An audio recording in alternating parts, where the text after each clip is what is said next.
The sky above Austin was clear, painted in soft pink and gold as the sun dipped low over the vineyards. It was the kind of evening people planned for months in advance. Photographers circled like hawks, waiters in crisp white shirts moved between guests, and laughter floated over string quartet music like it belonged in a romantic movie. But at the back of the celebration, far from the rose-draped aisle and champagne flutes, sat a little girl in a pale yellow dress, quietly crying beneath the shadow of a gazebo. She was hidden behind a tall row of hydrangeas, knees pulled to her chest, curls, frizzy from the Texas humidity, and eyes red from trying to stay unnoticed. No one saw her. Except him. Knox Callan had been sipping his drink, standing near the aisle as the ceremony wrapped up. His best friend had just married a hedge fund heiress, and everything about the day screamed elegance, wealth, and perfection. But his focus was no longer on the celebration. He stared at the child, his jaw locked. The glass in his hand tilted slightly, then slipped from his fingers and hit the lawn with a soft thud. No one heard it over the applause for the newlyweds. His heart beat once, loud, twice, louder. Then came the whisper of a memory. The same curls, the same lips, that small nose. She looked like someone he'd tried to forget, someone he'd walked away from, someone who once whispered, "I thought you should know. I'm pregnant," before disappearing from his life without another word. Have you ever run from something you weren't brave enough to face, only to find it waiting for you when you least expected it? That's exactly what happened to Knox. He didn't move at first. Couldn't. The girl sniffled. She wiped her face with the hem of her dress and looked around. She couldn't have been older than 4 or 5. A guest's daughter, someone left unattended? That's what Knox wanted to believe, had to believe. But the more he stared, the more familiar her face became. Too familiar. Knox's mind fought the image. It had been 5 years since he last saw her mother. 5 long years since that night when Talia Grant, sharp, composed, beautiful, delivered news that shattered every carefully built wall around him. He had walked away. He told himself it was for the best. That love wasn't for men like him. That fatherhood was a commitment he was too broken to keep. That Talia, with her soft eyes and steady heart, deserved better than his mess. But now, staring at this crying child, in the middle of a wedding Knox didn't even want to attend, he realized something his brain hadn't caught up with yet. This wasn't coincidence. This was the past, standing up and demanding to be seen. He moved slowly, crossing the lawn with a focus that scared him.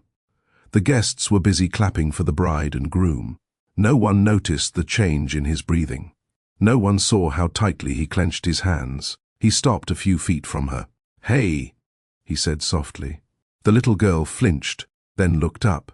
Brown eyes, wide, watery, exactly like Talia's. He crouched, tried to keep his voice calm. "Are you okay?" She sniffed. "I lost my flower crown." He glanced around. A petal-stained ribbon lay a few feet away. He picked it up and gently offered it. Her lip trembled. She took it with both hands, then glanced back toward the crowd. "I want my mommy." "What's her name?" Knox asked, although part of him already knew. "Talia. She's helping with the flowers." His knees almost gave out. He looked away for a second, trying to breathe. The universe wasn't being subtle. Knox stood up slowly. His gaze drifted toward the rows of guests still buzzing from the ceremony. Music played, drinks clinked, laughter echoed, but all of it faded behind the weight of one name. Talia. He hadn't heard it in 5 years. Not once. He'd banned himself from speaking it, thinking it would help him move on. But the sound of it, from a child's mouth, cracked something in him wide open. "You stay right here, okay?" he said gently to the girl. She nodded, clutching the crushed flower crown in her small hands. He turned away before his expression gave him away, and scanned the venue. Wedding planners moved briskly between setups. Servers passed hors d'oeuvres, but one woman, standing by the floral arch, was adjusting a trail of white peonies. Her movements were careful, practiced, efficient. Her back was to him. Still, he knew. Knox moved before his body caught up to his thoughts. It was like instinct had taken over. He stopped a few steps behind her. "Talia," he said, the name cracking in his throat. She froze. Her spine stiffened. Her hand dropped the ribbon she was tying. Slowly she turned, and when their eyes met, blue ice on steady fire, the years between them collapsed into nothing. For a moment, neither of them spoke. Talia's face was almost exactly as he remembered, though more tired, more grounded. Her braids were pulled back into a neat, low bun. She wore simple gold earrings. A dark green wrap dress hugged her frame modestly. Her skin glowed under the string lights, but her eyes weren't the same. They didn't soften. "Knox," she said flatly. He took a breath. "You didn't tell me." Her jaw tightened. "Tell you what?" His voice dropped. "That I had a daughter." A muscle in her cheek twitched. "You didn't want kids, remember? Or anything permanent. I was just respecting the rules you made." His heart thudded. He took a step closer. "I didn't know.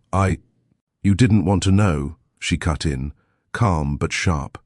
"And I wasn't going to beg you to stay for a child when you couldn't even stay for me." He swallowed hard.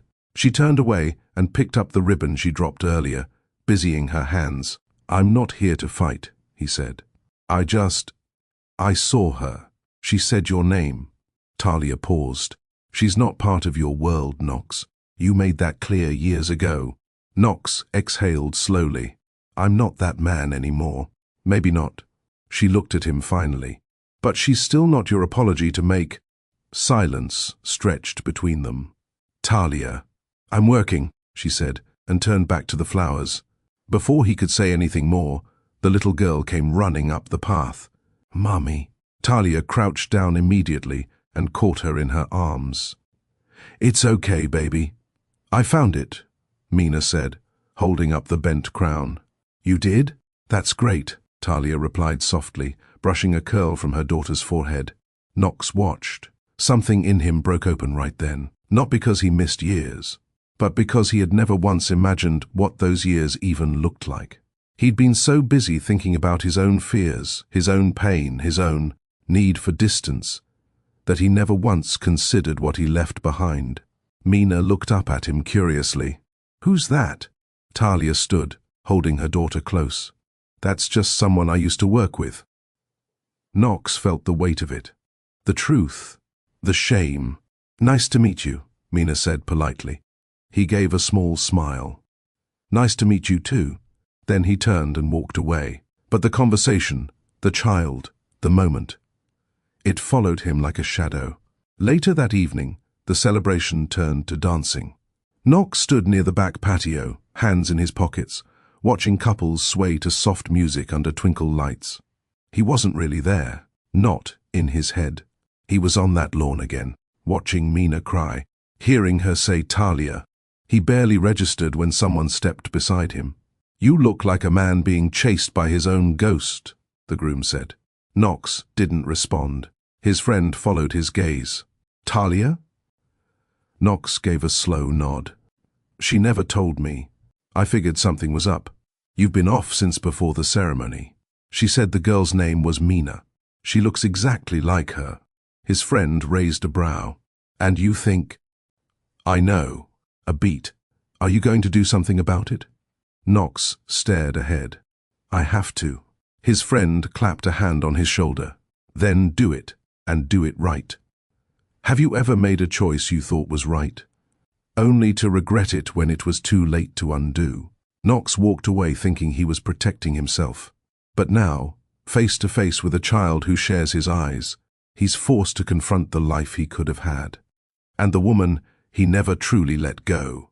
If you've ever watched someone you love slip away and wondered if a second chance was still possible, then stay with us. Like, comment, and subscribe, so you don't miss the next part of this emotional journey. 2 years ago, the conference room on the 32nd floor of Callan Tech buzzed with tension. The upcoming product launch was critical. Investors were restless, deadlines were closing in, and Knox Callan, CEO, strategist, and perfectionist, stood at the head of the glass table, reviewing slide transitions like they were life or death decisions. His assistant adjusted the projector. The room stilled as the elevator doors opened and a new presence entered. Talia Grant. She moved with quiet certainty, clipboard in hand, hair pulled into a low braided bun, no-nonsense heels clicking softly against the tile. Knox didn't look up right away, but the silence in the room changed. His eyes lifted. Their gazes met, and the air shifted. Talia didn't smile. She simply nodded and introduced herself. Talia Grant, lead consultant from Solora Events. I'll be handling the full-scale production for your tech launch. Her voice was smooth, firm, no attempt at charm, no need. Knox stood slowly, adjusted his sleeves, and extended a hand. Knox Callan, CEO. She took it. Brief, efficient. He noticed the calluses on her fingers before she let go. Interesting. Talia moved straight to business. She pulled up mock-ups, color palettes, and lighting concepts within seconds. She asked direct questions, challenged the team's assumptions, and when Knox questioned one of her layout decisions, she didn't flinch. With respect, she said, the floor plan you're suggesting ignores the line of sight to the keynote area. If your goal is immersion, that layout will fail. Knox arched a brow. You're sure? Completely. His team glanced nervously between them. Then Knox smiled. A rare slow curve that didn't reach his eyes. All right. Let's see if you're right. Later that day, she proved she was. She walked the team through a mock setup and showed precisely how Knox's original idea would have ruined the guest experience. She backed it with heat maps, visibility tests, and a seating chart that left no room for debate. After the meeting, Knox lingered at the windows overlooking downtown Austin. Talia began packing up. You enjoy proving people wrong? He asked casually. No, she said without looking at him. I enjoy doing the job right. He turned. You're not like most vendors I've worked with. She glanced at him then. And you're not like most CEOs. You actually listen, even if you don't like it. He stepped closer. I respect skill. She tilted her head. Good. Because I don't do chaos, or babysitting egos. He let out a low chuckle. We'll get along just fine. Over the next few weeks, they met almost daily. Late-night calls, lighting tests, decor walkthroughs. Knox insisted on reviewing everything personally, and Talia, never one to compromise, met him at every step. There were disagreements. One night, he dismissed an LED pattern she designed. Talia crossed her arms. What's the real issue? Knox shrugged. It's too emotional. Our brand doesn't do warm lighting. You don't do emotional, she corrected. The brand's just fine. He stared at her. I don't mix business with personal, Miss Grant. Good, she said, unbothered. Neither do I. But she still adjusted the lighting to a cooler tone, and he approved it quietly the next day. One night, Knox walked into the venue late. Talia was there alone, working under dim lights, adjusting centerpieces with quiet focus. He watched for a moment before saying, You always stay late? She didn't turn, only when it matters. You don't trust your team? I do. But I'm responsible for the details. If one flower is off, it's my name on the line. Knox stepped closer. You and I. We understand control. Now she turned. No, she said softly. I understand responsibility. Control is just what people cling to when they're afraid of losing something. The words hit deeper than they should have.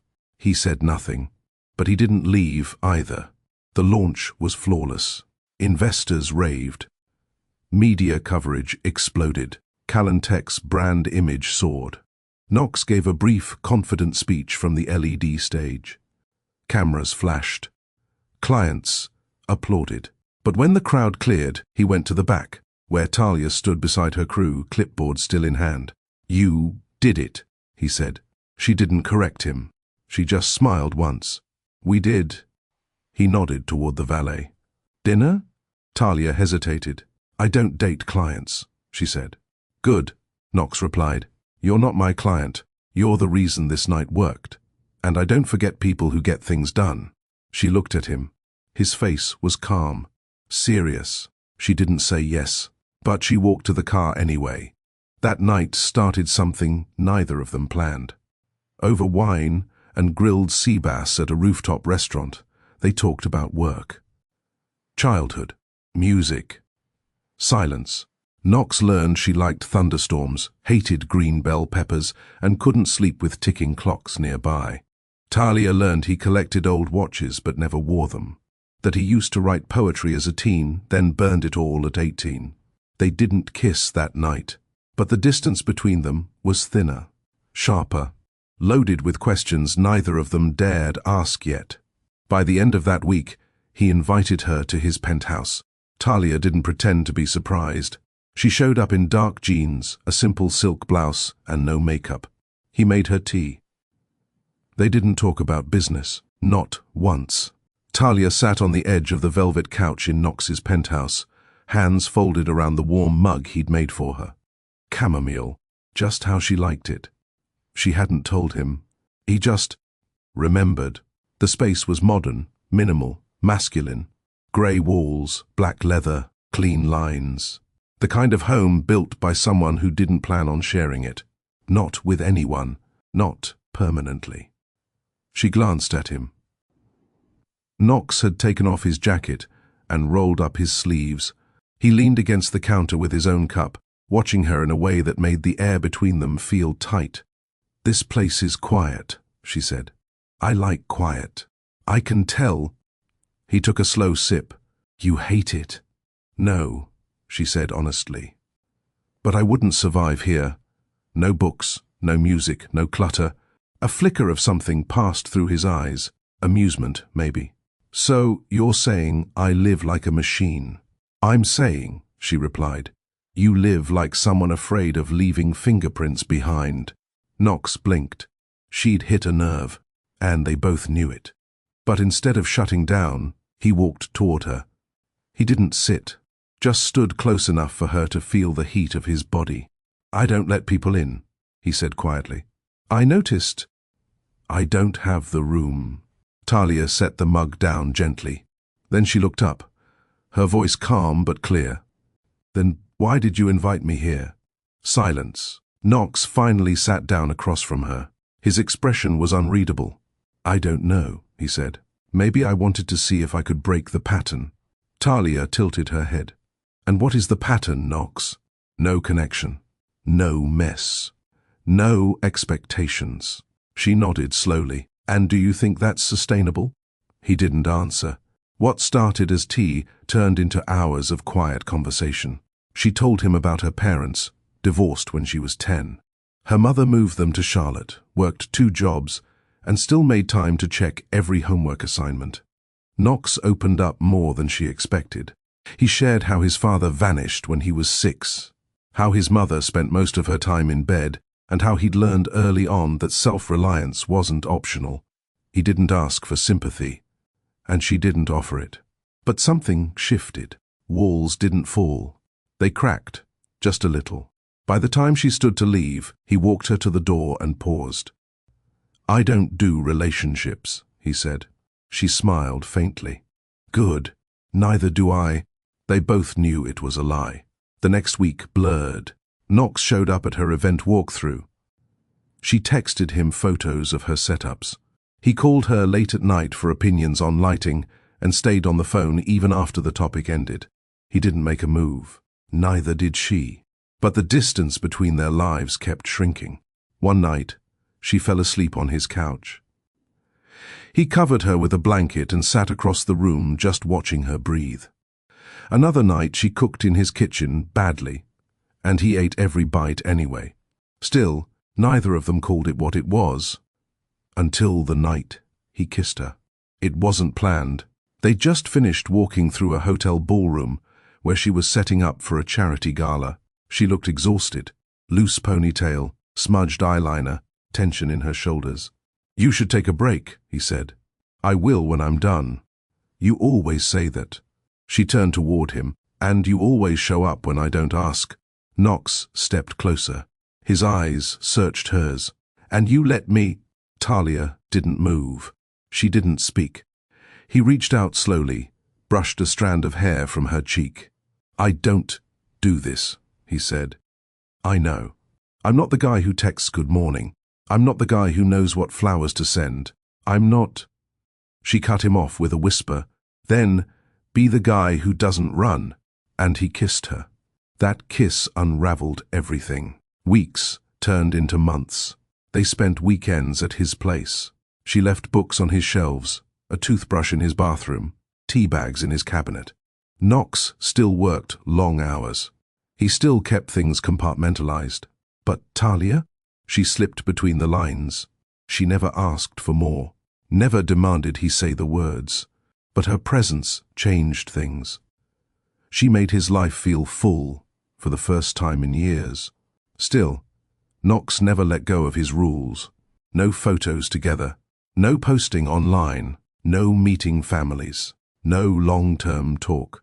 It was all understood, quiet, controlled, and Talia? She let it be.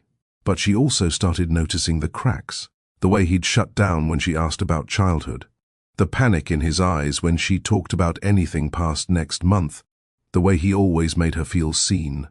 Until it came time to be counted, she didn't confront it. She just kept showing up, hoping love would be enough. But love doesn't always fix what someone refuses to face. And Knox? He never saw the storm coming. Not until it was too late. It was the third time that month Knox had left Talia's bed before sunrise. He didn't slam doors, didn't offer excuses. He simply rose before the alarm, dressed in silence, and disappeared into the city, leaving the faintest trace of warmth behind on the pillow beside her. And each time, Talia lay there, eyes open, pretending it didn't bother her. She had agreed to the rules.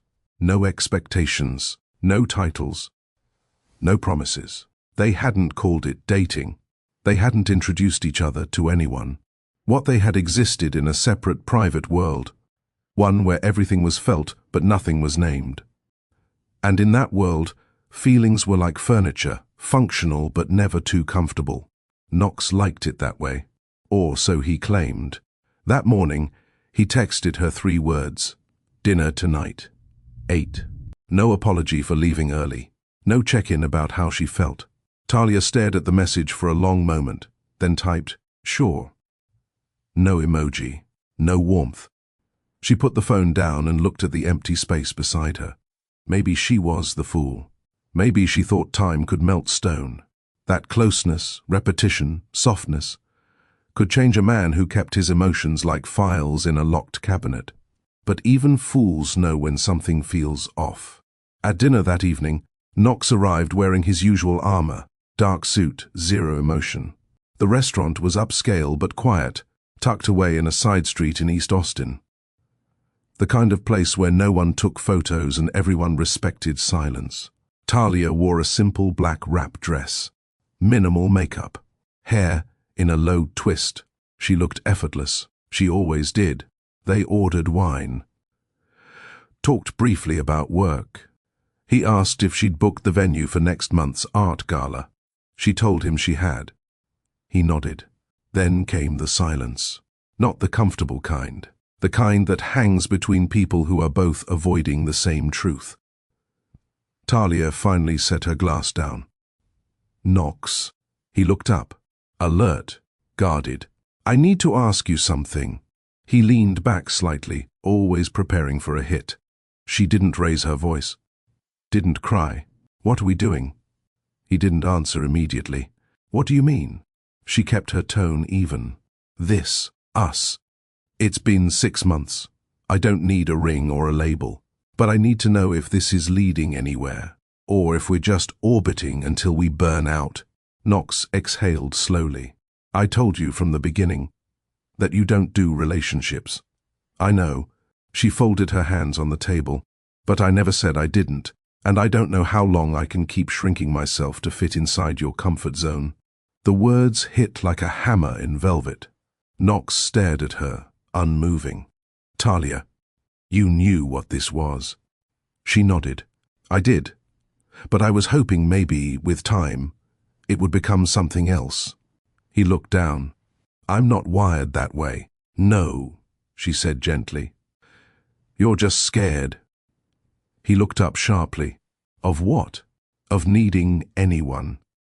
The ride home was quiet. Knox didn't offer to stay over. Talia didn't ask. At her door, he paused. His hand grazed hers, but she didn't lean in. I'll call you, he said. She nodded. Good night, Knox. And she closed the door behind her. Back in his car, Knox gripped the steering wheel like it owed him something. She wasn't wrong. He was scared. Not of her, not of love, but of what it would mean to let someone see him fully and choose him anyway. No one had ever done that, and he didn't trust anyone would. Later that week, he showed up at her office with her favorite lunch. He didn't say much, just left it on her desk with a quiet, thought you might need a break. She smiled, but something in her had shifted. She no longer tried to reach for his hand across the table. No longer stayed overnight unless invited. No longer sent late-night texts. The guard she had let down? Back up, and Knox noticed. He didn't say it aloud, but the distance burned. He didn't want to lose her. But he also didn't know how to let her in. One night, they ended up at his penthouse again. She cooked, better this time. He poured wine. They sat on the balcony in silence, city lights flickering below. Talia leaned back. Do you ever wonder what it would be like to just start over? Drop everything, move to a new city, new name, new life. Knox took a sip. Sounds lonely, maybe. Or maybe it's the only way some people figure out who they really are. He looked at her, long and hard. You thinking of disappearing? She didn't answer directly. I'm thinking of not waiting.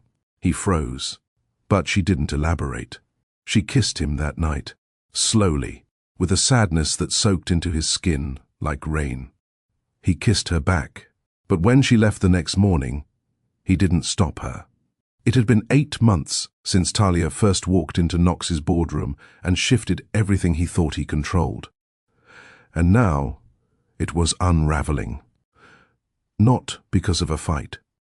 Not because of a betrayal, but because silence between two people who care deeply is just as dangerous as shouting between two who don't. Knox had never been a man of big emotions. He measured worth in productivity, not sentiment. But these days, he found himself staring at the door after Talia left, feeling like something valuable had walked away with her each time.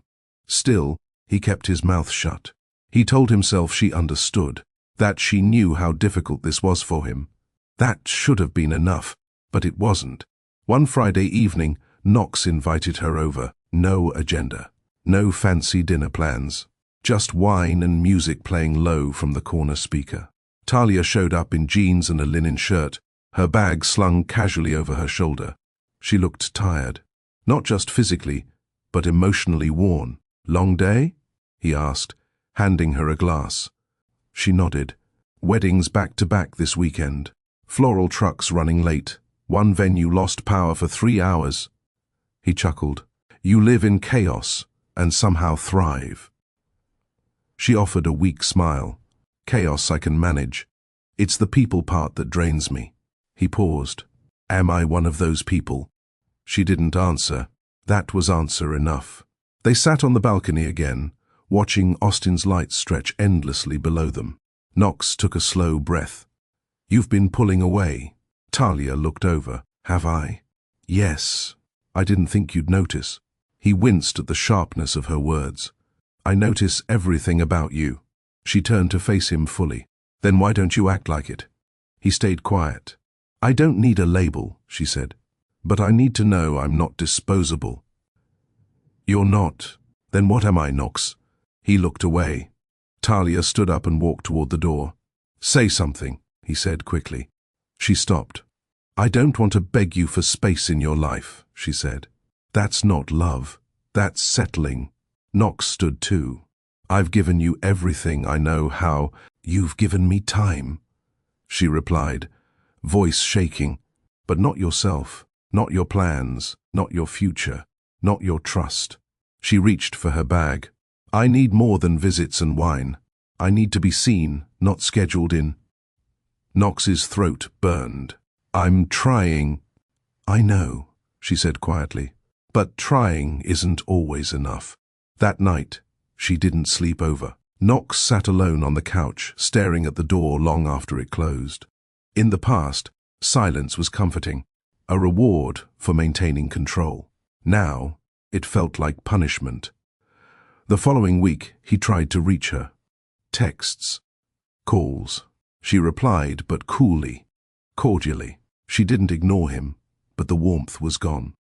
And that terrified him more than anything. One afternoon, he showed up at one of her setups, a gala at the Austin Museum of Art. She was standing by the exhibit hall, clipboard in hand, directing staff. He waited until she took a breath before walking up. Need another set of hands? He asked. She blinked, startled.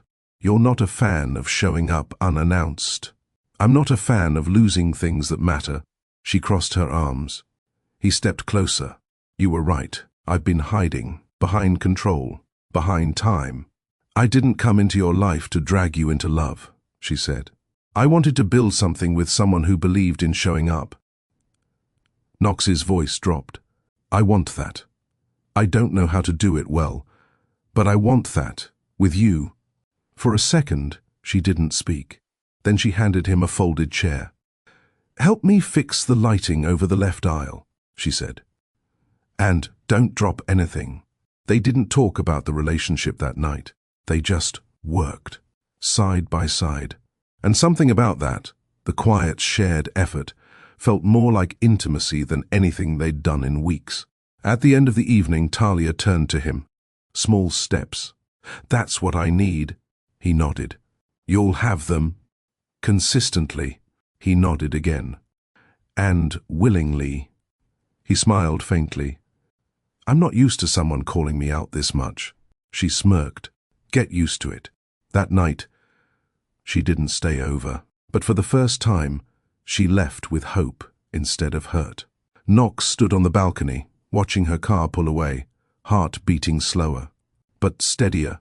Maybe he didn't have to be perfect. Maybe he just had to be present. The months that followed were quieter, not cold, not distant, but careful, like two people learning to dance again after stepping on each other's feet too many times. Talia didn't ask for more than he could give. Knox didn't make promises he couldn't keep, but the cracks were still there. Small hidden ones that formed when you spend too long avoiding the truth. And one of those truths finally surfaced in a quiet cafe in downtown Austin on a windy Sunday afternoon. They were sitting by the window, sipping coffee and sharing a slice of peach cobbler. The weather outside was moody, grey skies, distant thunder. It fit the moment more than either of them realized. Talia had been silent for most of the hour. She wasn't upset, she wasn't withdrawn. But something about her posture, shoulders tense, fingers tracing the rim of her mug, told Knox something was coming. He set his fork down. What is it? She glanced at him, then looked back out the window. I'm late, he blinked. Late for what? She looked at him directly now. Calm, honest. 2 weeks late. The words took a second to land, then his jaw tightened. His grip on the coffee cup stiffened. Talia waited. Knox didn't speak, not right away. He stared at her, as if trying to decide whether to run or stay seated. His voice, when it came, was quiet. You're saying, you might be pregnant? She nodded once. I haven't taken a test yet. I wanted to talk to you first. He looked away, processing. The seconds stretched. Knox's mind raced, past the carefully constructed routines, past the progress, past the careful rebuilding of trust. He saw the chaos that came with fatherhood, the disruption, the loss of control. He saw everything he feared most. Talia watched it all unfold on his face. And in that moment, she knew. You don't have to say anything, she said, voice steady. Your silence is enough. Knox snapped back. Talia, I wasn't asking you to fix it, or claim it, or even accept it. I just didn't want to keep it from you. He stood slowly, pushing his chair back with a low scrape. I need time. She gave a small, sad smile. You've had time, Knox, all these months, and I've waited. But I won't wait for you to decide if my life is worth showing up for. He looked pained, torn. Talia, this is a lot. It is, she said, and I'll handle it. Alone, if I have to. Knox opened his mouth, closed it. She stood. I'm going to get the test today. You'll hear from me once I know. He reached for her wrist. She paused. He let go just as quickly. I'm not ready, he whispered. Her eyes didn't waver. I am. That evening, she didn't call. Knox spent the night walking circles in his penthouse, staring at his phone, opening messages, closing them. He wasn't ready for this. He had finally found balance again.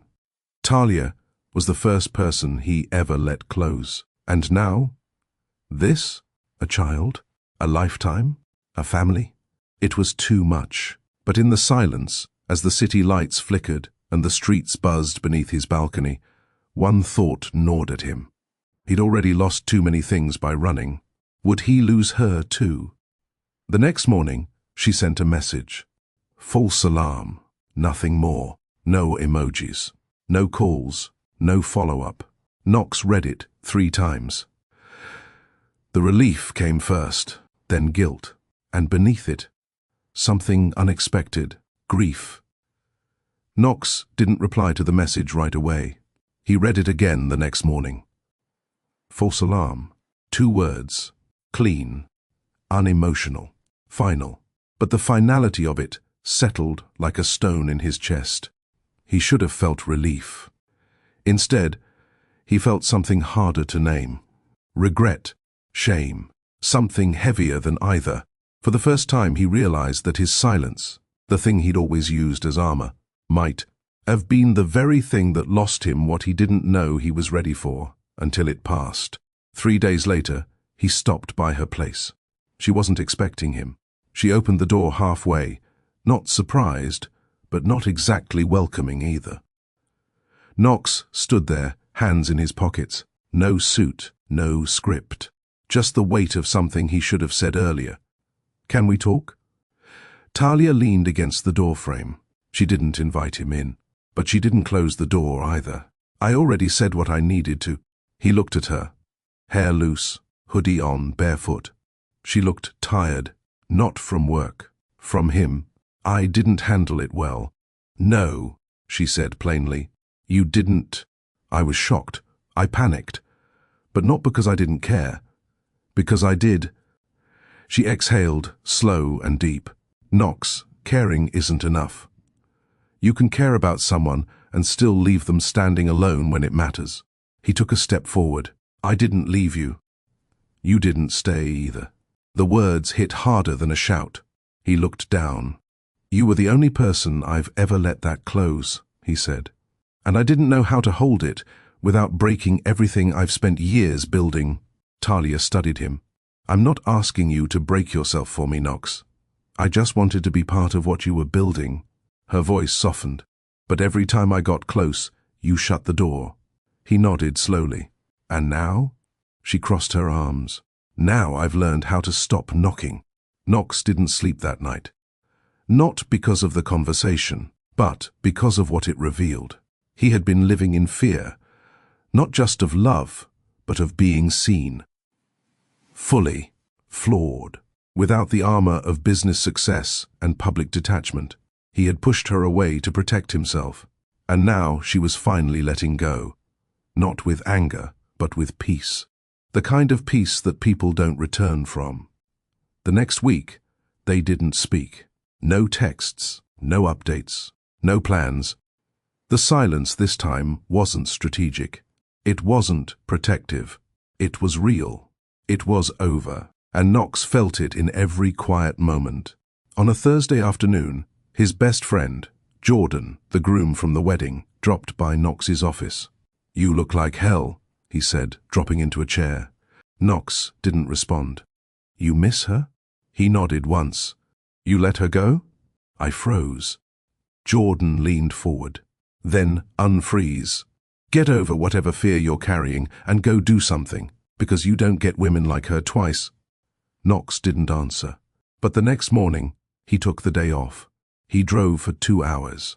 Just needed road. Space. Clarity. No driver. No phone calls. Just him, the wheel, and the sound of his thoughts. By the time he came back to Austin, something had shifted. He didn't know what he'd say yet. But for the first time, he knew he had to say something. At her office that Monday, Talia's assistant told him she wasn't available. Knox waited in the lobby for an hour. She didn't come out. When he finally stood to leave, the assistant handed him a folded note. In her handwriting, "Don't show up when it's easy, Knox. Show up when it costs you." That night, he stayed up writing. Pages. No edits. No polish.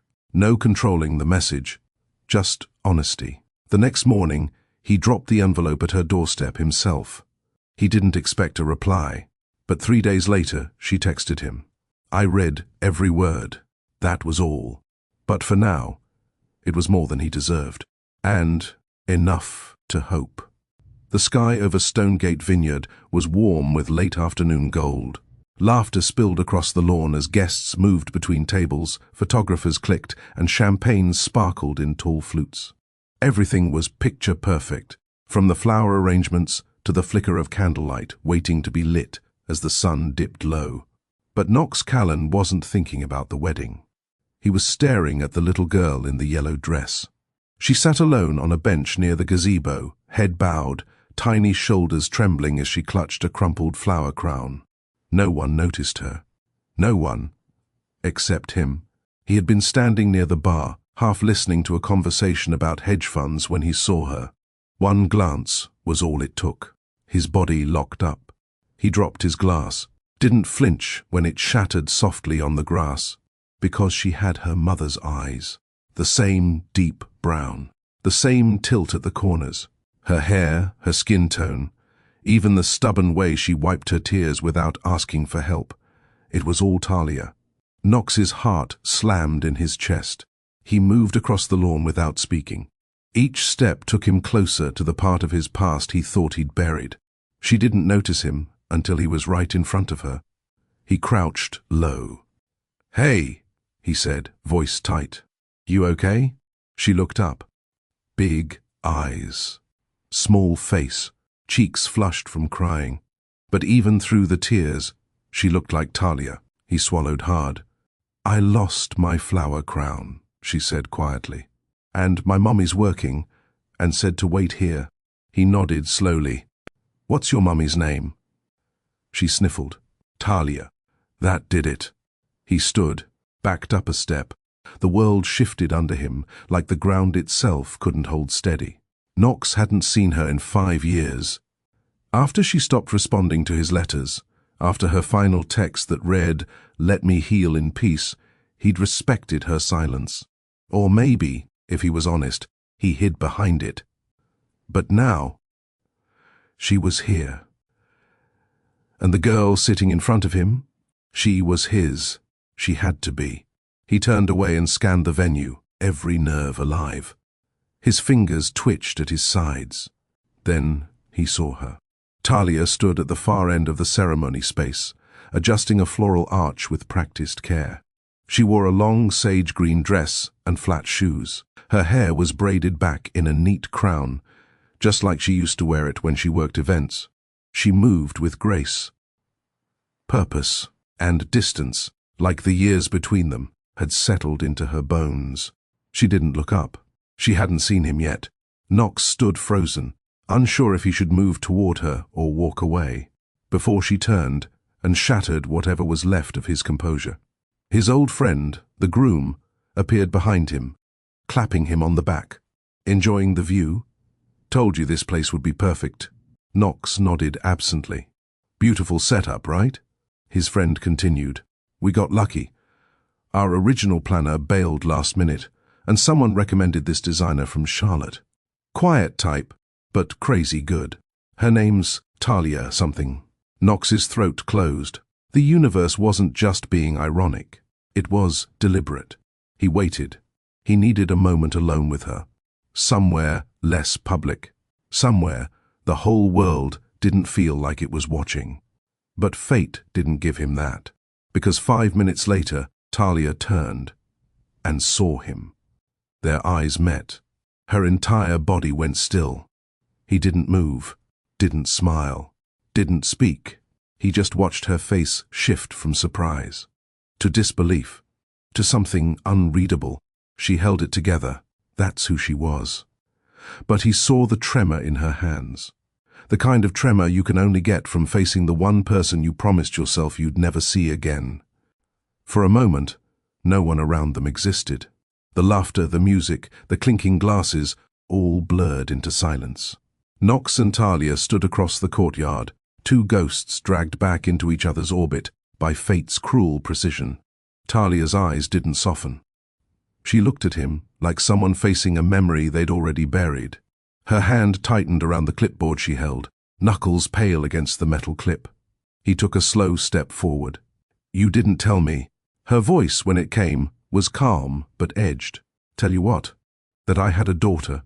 Her chest rose and fell once, but her tone stayed even. "You didn't want children, Knox. Remember? You made that clear the night you walked away." He swallowed. "That's not. It's exactly what you said." She looked down briefly, collecting herself. "I didn't want to convince you to love me, and I sure wasn't going to convince you to love a child."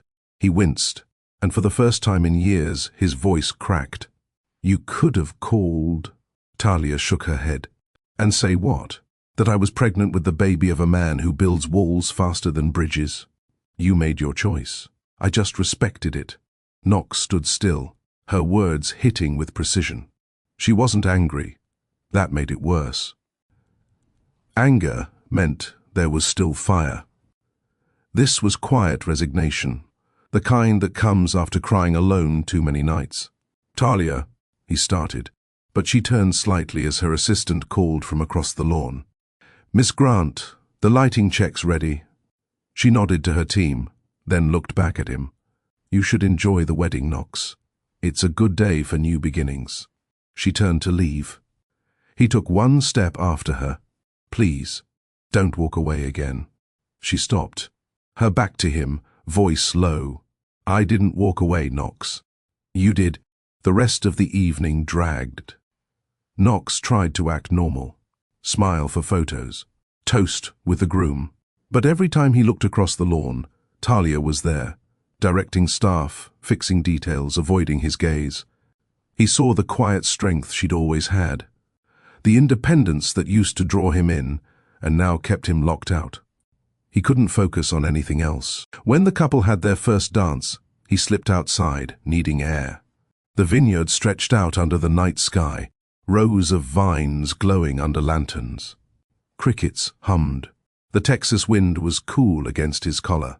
He was staring at the hills when a familiar voice came from behind. "You never liked crowds."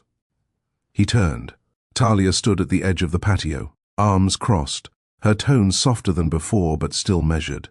He exhaled. "Still watching me that closely?" "Still predictable," she replied. He almost smiled. "Almost. I didn't know you'd made a life here. I built one. Mina and I moved here 3 years ago. Work's steady, clients are kind, and no one expects me to explain why I left Charlotte." He nodded slowly. "You've done well." She shrugged. "We manage." A silence stretched, quiet but heavy. Then Knox spoke again. "Let me meet her." Talia looked up sharply. "No." He took a step closer. "Talia, please." "She's 5, Knox. She doesn't know you. She doesn't know what you did or didn't do. And I'd like to keep her innocence a little longer." He looked down. "You think I'd hurt her?" "No," she said quietly. "I think you'd leave again." The words hit like a blade. He swallowed hard. "I won't." Talia studied him for a long moment. Her voice softened just enough to be human again. "You said that once before, and I believed you." He closed the space between them slowly. "Then let me prove it." Her eyes glistened. You can't rewrite the past, Knox. I'm not trying to, he said. I'm trying to build a future. She turned away, but her voice broke slightly. You're 5 years too late. Knox's jaw tightened, but he didn't argue. Maybe, but I'm still here. That silence, the one between confession and forgiveness, lingered until the sound of Mina's laughter broke it. She ran toward them, chasing a sparkler one of the servers had handed out. Talia bent to catch her. Careful, baby. Mina giggled, the light reflecting in her curls, her little hands waving in excitement. Knox watched, every muscle in his chest tightening. He saw himself in the shape of her jaw. He didn't need a test, he already knew. And in that moment, standing under the vineyard lights, watching the woman he loved and the child he'd never known, Knox made a silent promise to himself. He wouldn't run this time. Not from love. Not from pain. Not from them. Knox didn't show up the next day, or the day after that. He didn't want to overwhelm her. He didn't want to force his presence where it wasn't welcome. But most of all, he wanted his next move to be intentional, not another reaction, not another apology wrapped in hesitation. So on Thursday, he did something he hadn't done in years. He walked into a school, alone. No assistant. No publicist. It was a small private academy nestled in North Austin. He tracked it down quietly, found Mina's name on the upcoming spring showcase list, and requested to sit in as a silent guest for rehearsal. He didn't tell Talia, not because he was hiding, because he wanted to observe. He wanted to understand. The auditorium smelled like wood polish and washable markers. Paper-cut butterflies dangled from the ceiling. Parents shuffled in and out, chatting about weekend plans and fundraising. Knox sat near the back, trying not to stand out, difficult considering the tailored coat and polished shoes. Then he saw her. Mina. A flash of yellow overalls. Braids. A small voice reading her line from a cue card with both hands. She was poised, soft-spoken, kind when her classmate dropped a script. And she was smart. Knox watched her for 15 minutes, heart climbing into his throat. She didn't know he was there, but he saw the way she smiled, the way she laughed without fear, the way she looked up at the world, like it hadn't disappointed her yet. He felt two things, pride and guilt. After rehearsal, he stood outside, unsure if he should wait. That's when a familiar voice cut through the sidewalk noise. You followed us? Talia's arms were crossed. She wore dark denim, flats, and a rust-colored trench coat. No makeup, no smile, no softness. He turned slowly. I didn't follow. I checked the showcase list. You still had no right. I just wanted to see her. She looked past him briefly, eyes scanning the schoolyard. Then her gaze landed back on his. You want access to her? She said, then do the work. Earn it. Because it's not about showing up once. It's about showing up always. He nodded. Quiet. Talia hesitated, then added, You can walk with us to the car. It wasn't permission. It was a test. Knox fell into step beside her. Mina skipped ahead. Knox stayed a few feet behind, letting the silence breathe. Talia glanced at him sideways. Why now? He answered honestly, because I saw what I missed, and it nearly broke me. She didn't respond. He continued, I didn't come to fix things in a day. I know I can't, but I'm willing to try. Every day. Talia stopped walking. I don't need perfect, Knox. I never did. But Mina needs safe, and she's never going to be some empty space you can come and go from. I don't want that either, he said quietly. She searched his face, as if trying to find the cracks. The performance, the illusion, but all she saw was a man exhausted from running. That weekend, he dropped off a stack of children's books to her building.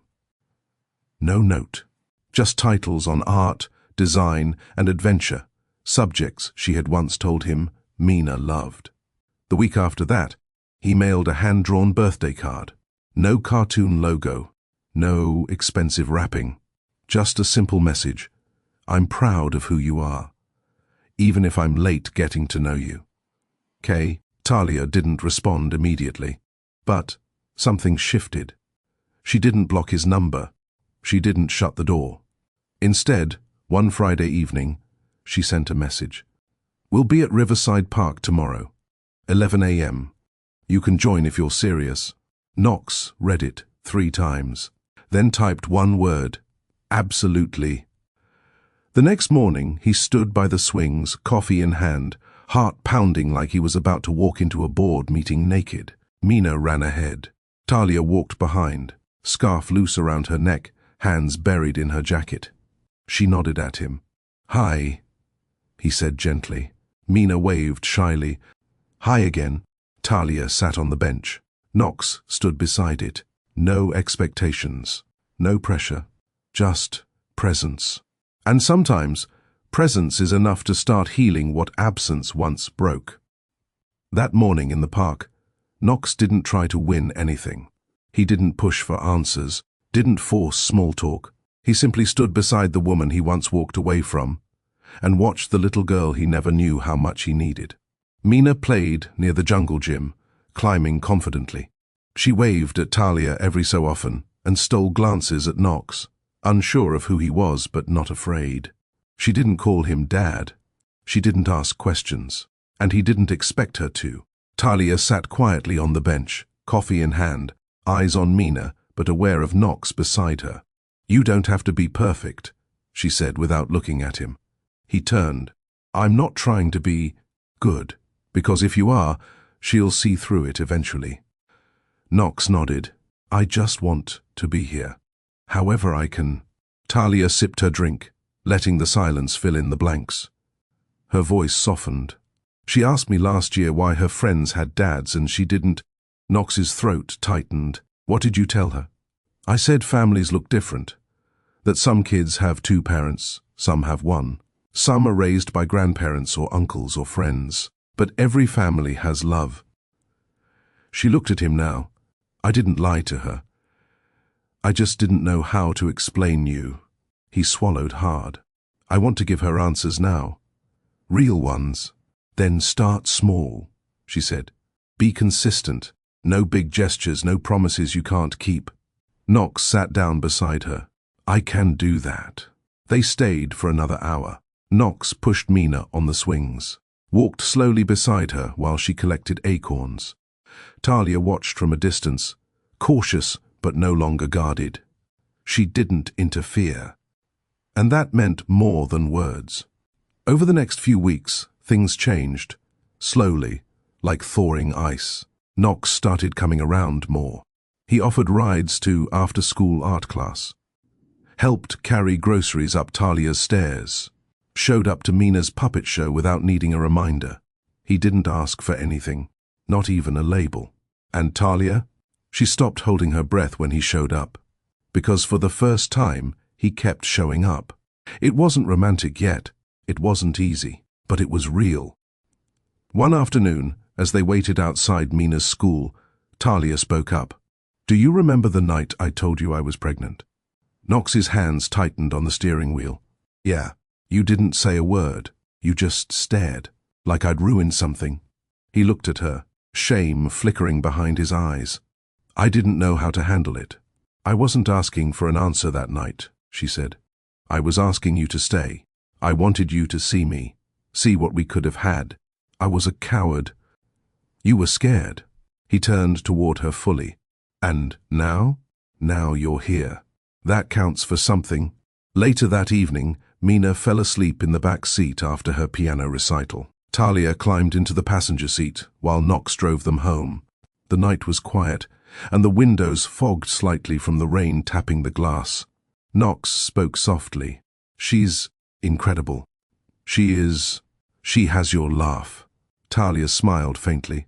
"She has your stubborn streak." He chuckled once, quietly. They pulled up in front of Talia's apartment. She looked back at Mina, curled up with her stuffed lion. Then she looked at Knox. "I'll carry her," he offered. Talia hesitated, then nodded. Inside, he lifted Mina gently, tucked her into bed, and paused for a second at the door before switching off the light. When he came back out, Talia was standing in the hallway.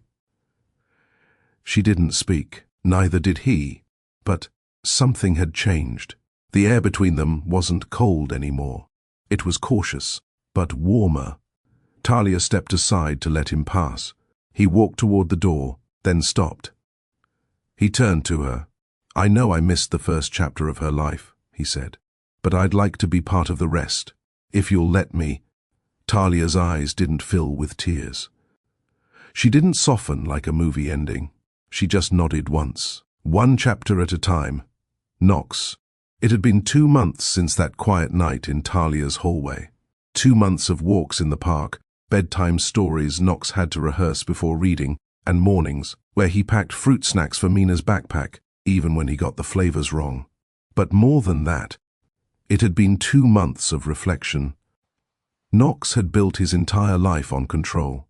Controlling his schedule, his image, his emotions, and for a long time it worked.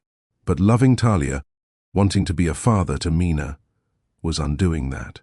Not in chaos, in growth. One Tuesday morning, Knox sat in the waiting room of a private therapist's office on the east side of Austin. Leather chairs, neutral colors, soft music humming from a speaker. This wasn't a PR move. It wasn't for branding. This was personal.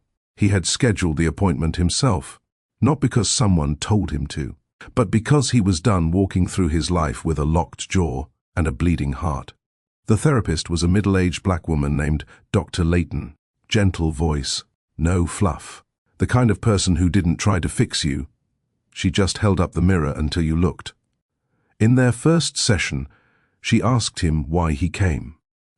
Knox hesitated, then answered, "Because I'm tired of being a man who only shows up when it's easy." She nodded once. "That's honest. Let's start there." Week after week, Knox unraveled. He talked about his father, how the man disappeared when he was 6, no goodbye, no note, just one day there, and the next, gone.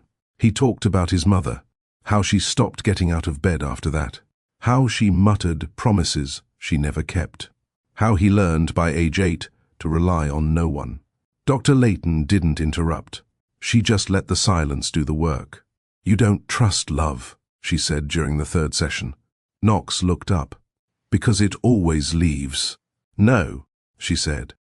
"Because the first people who were supposed to show you how love stays didn't." He didn't argue. He knew she was right. Meanwhile, Talia noticed changes. Small things, but real. Knox asked questions now, not about logistics or work, but about her, about Mina, about what she needed, not what he thought she should want. One night, she came home from an event to find him at her kitchen table, coloring with Mina. He wasn't on his phone, wasn't multitasking. He was just there, present, and it mattered. A week later, Knox invited her to coffee, not to fix anything, not to charm her, just to talk. They sat outside a small cafe on South Congress. No suits, no tension, just Austin's breeze and 2 people trying again. "I've been going to therapy," he said plainly. Talia blinked.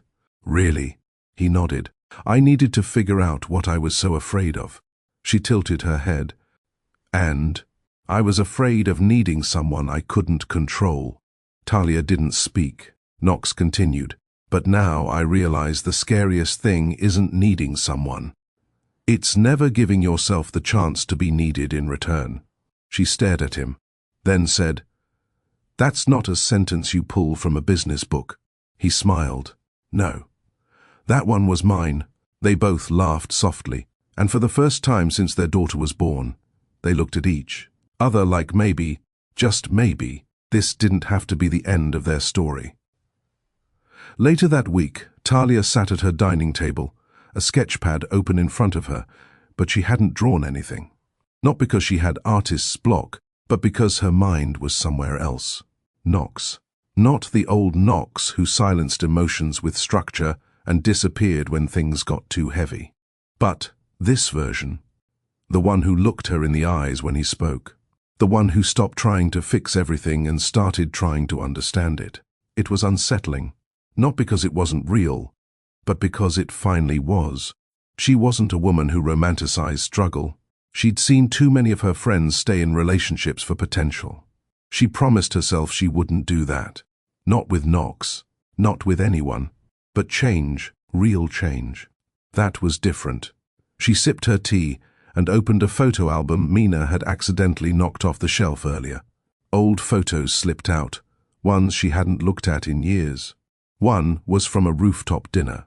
Her and Knox, early days, before things got complicated. He had his arm around her, and they were laughing. It looked easy, like they belonged.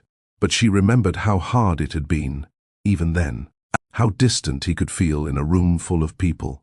How she had to carry the emotional weight without asking for help. And yet, now he was trying to carry his own weight, trying to learn what he should have known years ago, and she couldn't ignore that. The next day she invited him over, not for dinner, not for Mina, for her. Knox arrived just after sunset. He didn't bring flowers or wine, just himself, and for the first time, that was more than enough. Talia greeted him at the door, barefoot, hair down, wearing a soft grey sweater and no makeup. She looked at ease, but guarded. "Come in." He followed her to the kitchen. "I made tea," she said. He sat at the counter while she poured. There was a long pause before either of them spoke. Then Talia broke the silence. "I need to know what this is to you, Knox.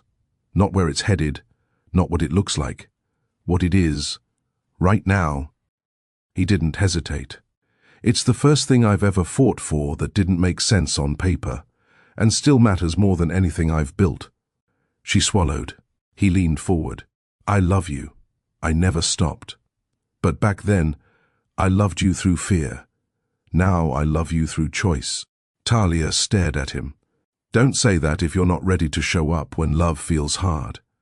When it feels like disappointment and miscommunication and tired mornings." "I know," he said. "And I'm ready to do the slow work. No expectations, no conditions." She stepped around the counter, standing in front of him now. Close, their faces inches apart.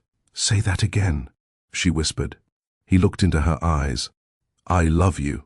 She exhaled, and her shoulders dropped, not in surrender, in relief, because she believed him. That night, she didn't ask him to stay. He didn't try to push the moment into something it wasn't. He held her for a while, then kissed her forehead and left, because this time, love wasn't rushed. It was earned. The next few weeks passed quietly. No declarations, no grand romantic gestures. Just rhythms, moments, the kind people overlook when they're too focused on what a relationship is supposed to look like. Knox stopped counting how many times he visited Talia's place. She stopped reminding him that he didn't need to, because now he wanted to. There was no talk of labels, no discussion of where things were going, but something was happening. Real, steady connection. The kind that grows in the space after wounds start to scab, but haven't fully healed. One Sunday afternoon, Knox showed up with a folding table and 3 containers of takeout. Talia raised an eyebrow when she opened the door. "What's this?" "Laundry day picnic," he said. "You said your dryer makes a noise like a dying animal. I figured I'd save you the trauma." She smirked and stepped aside. They spread the food out in the living room. No plates, just chopsticks and paper towels. Mina was out with Talia's cousin for the afternoon, and for once, it was just the two of them. Knox picked at the shrimp fried rice. "So, are you ever going to let me in your studio?" Talia sipped her tea. "You mean the space I don't let anyone enter because it's a sacred chaos zone?" "Yes, that one." She leaned back. "Why do you want to see it?" "Because I want to understand what peace looks like for you. You've seen my world. Let me see yours." She studied him for a beat, then stood.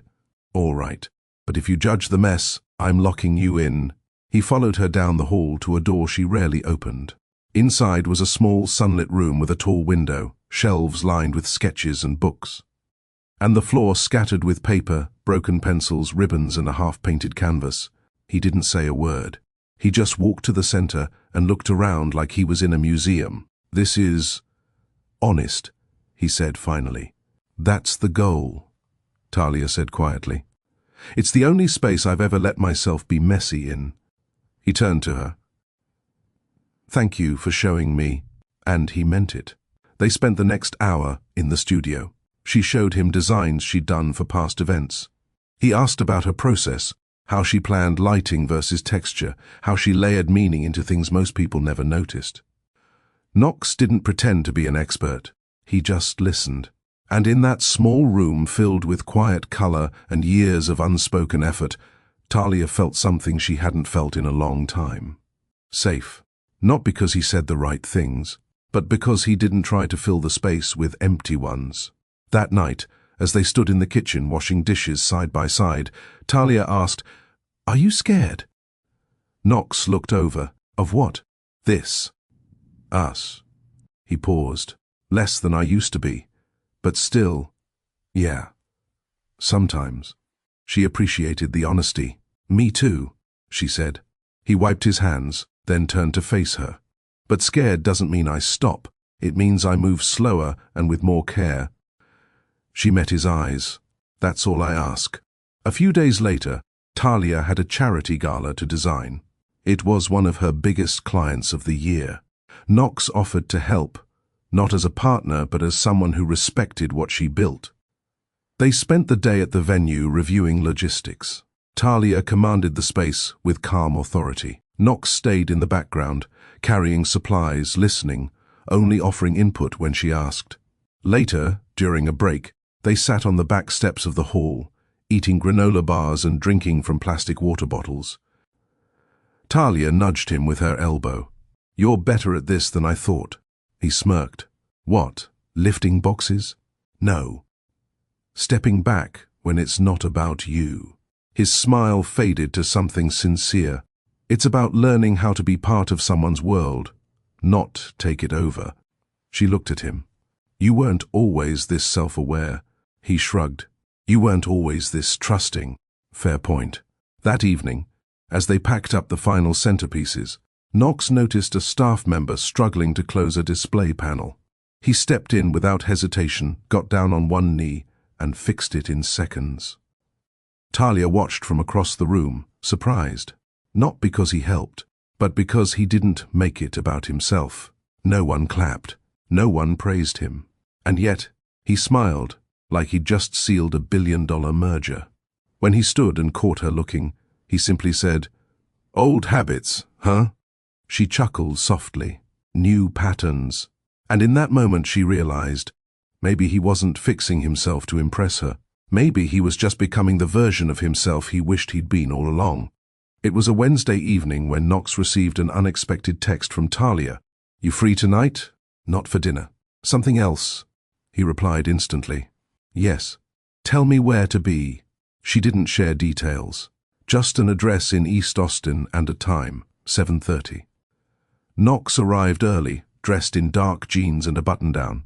Nothing too formal, nothing that said "I'm trying too hard." But truthfully, he was nervous. Talia didn't do vague invites. She planned everything. This felt different. The address led him to a small, rustic art space tucked between a used bookstore and a closed-down jazz bar. He walked in and immediately noticed the lighting, dim, intentional. Strings of warm bulbs hung across the ceiling. Local artwork filled the walls, each piece lit softly, lovingly. Talia greeted him near the back, wearing a long caramel-toned dress and a denim jacket. Her braids were down, soft against her shoulders. She looked beautiful, comfortable in her skin. He smiled. "What is this?" She gestured toward a row of chairs facing a small stage. "Open mic night. Poetry, short stories. I come here sometimes when I need to feel things again." Knox blinked. "You're reading?" She shook her head. "No. Listening." He nodded, quietly moved that she invited him here. They sat in the third row. She didn't explain anything, didn't ask him to interpret or react. She simply placed her hand lightly on his leg, And for the first time since they found their way back to each other, it felt like no one needed to lead. The poets spoke one by one, about heartbreak, freedom, identity, healing. Knox listened intently. He wasn't the man who usually enjoyed spoken word, but tonight it hit differently. Then one woman stepped up, middle-aged, hair pulled back in a scarf. Her voice was clear, measured. She read.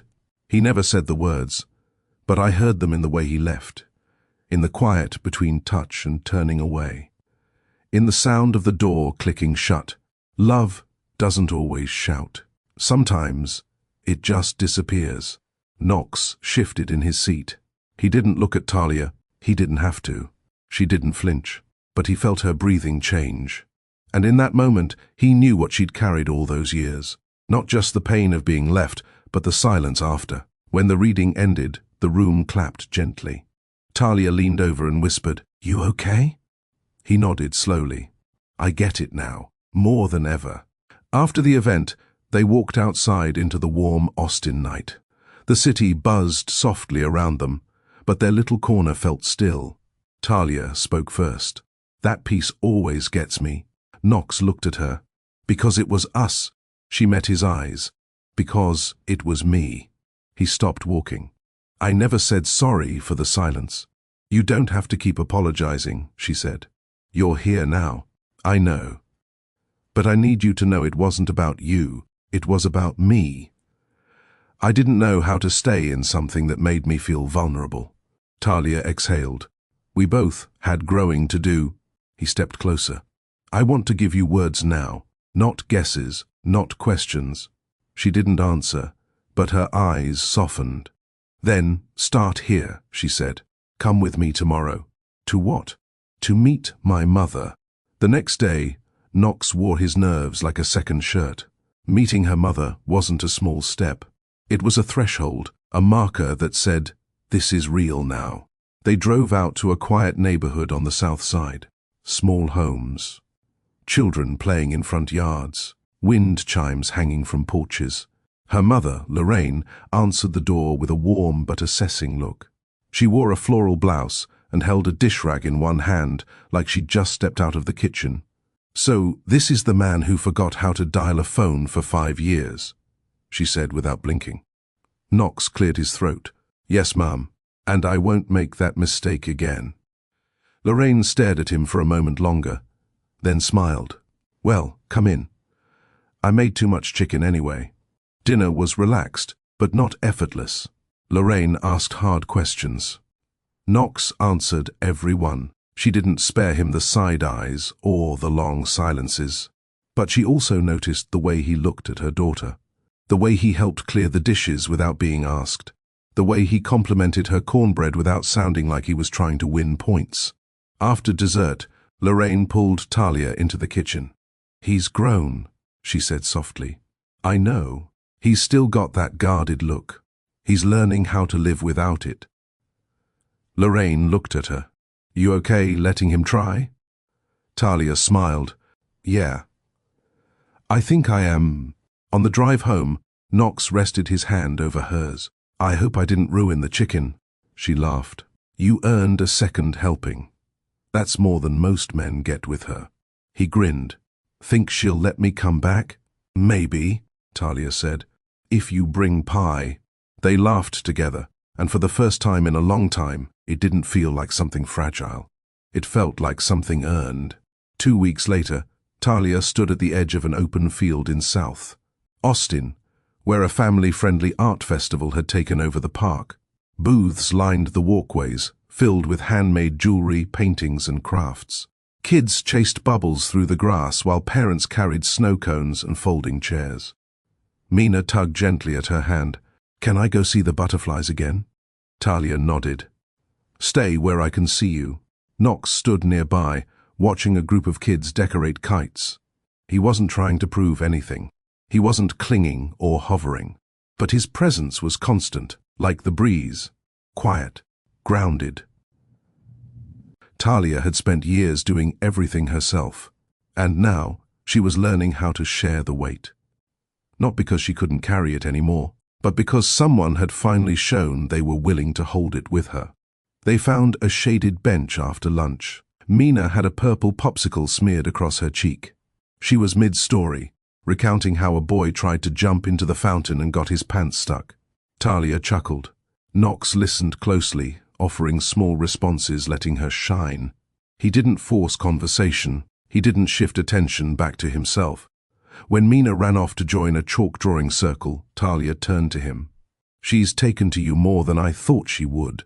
Knox smiled. "She's smart. She doesn't give her trust away for free. You didn't expect it to be this easy?" "I didn't expect it at all." She studied him. "You're not the same man I met in that boardroom 2 years ago." He looked at her, grateful. "I've been trying not to be." "You're doing more than trying, Knox." That made him pause. Then quietly, "Thank you." That night, back at her apartment, they got Mina ready for bed together. Talia read the first few pages of her storybook. Knox took over when Mina requested his funny voices. She giggled through the final page, then asked, "Will you be here in the morning?" Knox and Talia exchanged a glance. "I won't sleep here tonight," Knox said gently. "But I'll see you for pancakes." Mina nodded, like it was the most normal thing in the world. Talia walked him to the door. They stood there for a moment in the quiet. "I don't want to rush anything," Knox said. "You're not," Talia replied. "You're pacing it perfectly." Then she leaned forward and kissed him. Not hard, not desperate, just soft. Sure, it wasn't a question. It was a confirmation. And Knox didn't flinch, didn't freeze, didn't second-guess it. He kissed her back with a calm that hadn't existed in him before. Later, he sat in his car a full 5 minutes before driving off. Not because he was unsure, because he finally felt something he hadn't felt in years. Home, not in a building, not in a city, in a person. That weekend, Knox brought Mina a small box. Inside was a coloring book he designed himself, simple outlines of cities, and bridges and tiny families made of stick figures holding hands. "Did you draw this?" she asked, wide-eyed. "I had some help, but the last page is just for you." She flipped to the final page. It was 3 figures, a woman, a man, and a little girl. Blank faces. No labels. Just an empty space above each one. "What do I do with this one?" she asked, pointing. "You get to write our names. If you want." Mina smiled, ran to grab her crayons and wrote, "Mummy me Knox." He didn't correct her. He didn't ask for more. And he didn't stop smiling for the rest of the day. The early signs of spring touched every part of Austin. Wildflowers bloomed across the roadsides, and the air carried that warm, familiar scent of new beginnings. Knox stood in his penthouse kitchen, staring at a small square envelope that had been resting on the counter all morning. It was an invitation, gold lettering. Heavy cardstock, no logo. Just a handwritten note at the bottom. No pressure. "But I'd love if you came." It was to her upcoming client gala, a luxury brand launch for a fashion house making its US debut. A big deal. High stakes. The kind of event that once made Knox's chest swell with ambition and pride. But this invitation wasn't about business. This was Talia asking him to step into her professional world. Not as a sponsor, not as a critic, but as someone she could trust to stand beside her. And trust like that, he wasn't going to waste it. The event was held at the Riverlight Conservatory, one of Austin's most elegant spaces. White, marble floors, floor-to-ceiling glass, and a private rooftop with sweeping skyline views. Knox arrived in a midnight black suit, no tie, collar open just enough to be relaxed but sharp. He didn't bring a date, didn't want to distract from the reason he came. Talia was already moving across the room when he spotted her. She wore a deep emerald gown that skimmed her frame perfectly. Braids swept into an elegant crown. She wasn't trying to shine, she just did. He didn't approach right away. He watched her in motion. Calm, direct, professional. She belonged here, and now, more than ever, he wanted to belong beside her. Eventually she noticed him. She smiled, subtle but unmistakable. He walked toward her slowly. "You clean up well," she said. He grinned. "I was hoping to be on your good side. You already are, but compliments never hurt." They stood close, but not too close. Talia had always been good at navigating public boundaries. He followed her lead. "You nervous?" he asked. "Only about the tech setup. The LED wall glitches if you even look at it sideways." He nodded. "Want me to talk to your team? You offering to fix wires now?" "I'm offering to support you in whatever way you'll let me." Talia looked at him. "That is exactly what I needed to hear tonight." As the evening unfolded, Knox faded into the background, but in a good way. He wasn't loud. He didn't try to impress anyone.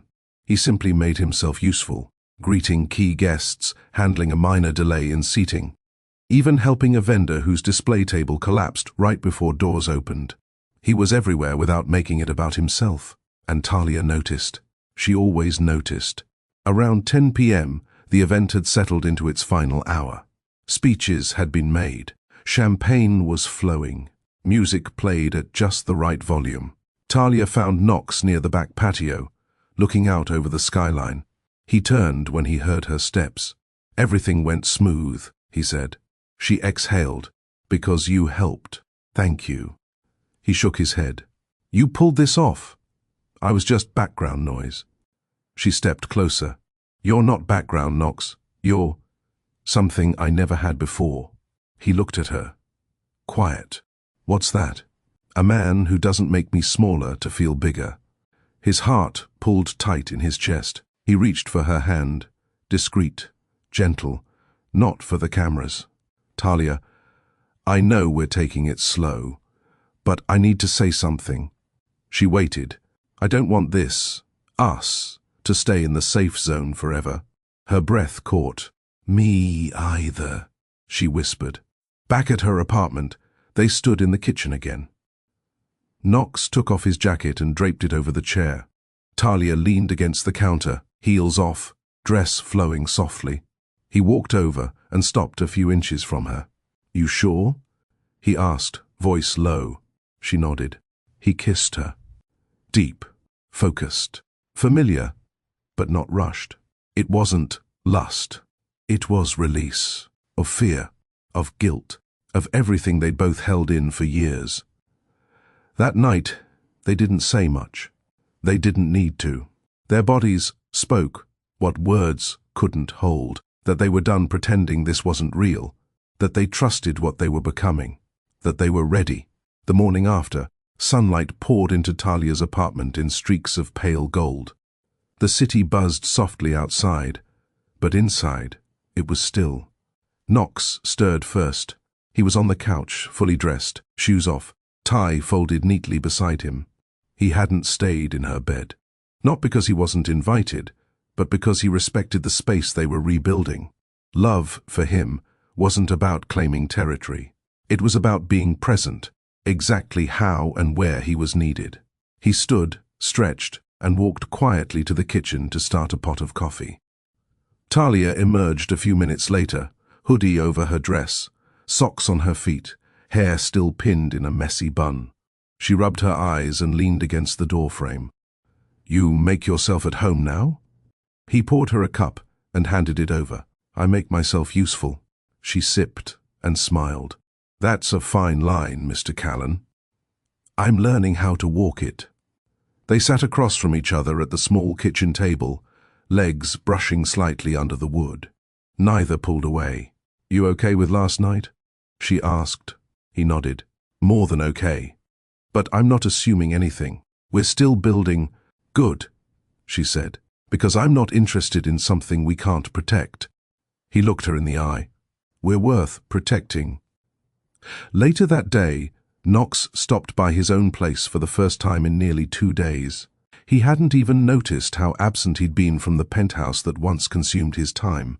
His assistant had left a neatly stacked folder of project briefs on the dining table. He sat down to flip through them, and then stopped. For the first time, none of it excited him.